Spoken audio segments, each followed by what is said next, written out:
പ്രിയമുള്ളവരെ, ഇതാണ് ഇന്നത്തെ നമ്മുടെ ചോദ്യം. ഇന്ന് മാർച്ച് 3 ബുധനാഴ്ചയാണെങ്കിൽ 88-ാം ദിവസം ഏത് ദിവസമായിരിക്കും?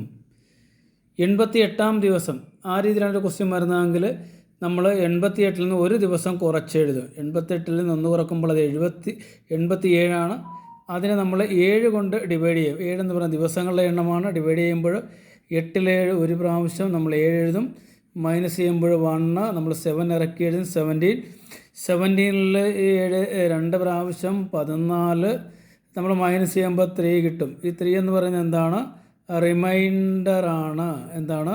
3 റിമൈൻഡർ. അപ്പോൾ നമ്മൾ ഇങ്ങനെയുള്ള പരീക്ഷകളെല്ലാം റിമൈൻഡറാണ് എടുക്കുന്നത്. അപ്പോൾ ഇനി നമുക്ക് നോക്കാം.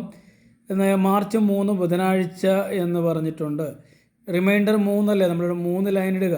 1 2 3 1 2 3. ഓക്കെ. ബുധൻ, വ്യാഴം, വെള്ളി, ശനി അതായത് സാറ്റർഡേ ആണ് 88-ാം ദിവസം. സാറ്റർഡേ ആണ്. ഓക്കെ.